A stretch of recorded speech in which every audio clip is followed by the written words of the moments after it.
अरावली पर्वत श्रृंखला को बचाने की मुहिम के लिए ये एक प्रेरणादायक कहानी है। ये कहानी हमें याद दिलाती है कि प्रकृति केवल नज़ारा नहीं बल्कि हमारा जीवन है। कहानी पहाड़ की पुकार और नन्ही अंजलि। अरावली की गोद में बसा एक छोटा सा गांव था जहां बूढ़े दादाजी अपने पोते पोतियों को अक्सर पुरानी कहानियां सुनाते थे। वो बताते थे कि कैसे ये पहाड़ हरे कवच की तरह गांव की रक्षा करते थे, ठंडी हवा लाते थे और मरुस्थल की तपती रेत को रोकते थे। लेकिन समय बदला। मशीनों की गूंज ने पहाड़ों की शांति भंग कर दी। कंक्रीट के जंगलों के लिए अरावली के पत्थर काटे जाने लगे और हरियाली खत्म होने लगी। नतीजा ये हुआ कि गांव के कुएं सूख गए और हवा में धूल भर गई। एक छोटी सी शुरुआत। गांव की एक छोटी सी लड़की अंजलि को अपने दादाजी की बातें याद थी। एक दिन उसने देखा कि उसके पसंदीदा पहाड़ का एक बड़ा हिस्सा पूरी तरह नंगा हो चुका है।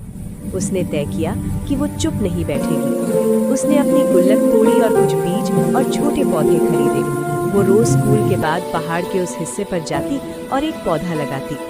गांव के लोग उसे देखकर हंसते और कहते, अंजलि, तेरे एक पौधे से क्या ये विशाल पहाड़ फिर से हरा हो जाएगा?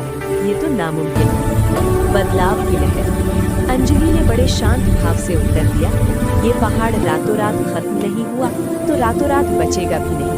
लेकिन अगर हम सब एक एक पत्थर बचाने और एक एक पेड़ लगाने की जिम्मेदारी लें तो अरावली फिर से मुस्कुराएगी। उसकी मासूमियत और दृढ़ निश्चय ने धीरे धीरे गांव के युवाओं को झकझोर दिया। देखते ही देखते गांव के युवाओं ने अरावली रक्षक नाम की टोली बनाई।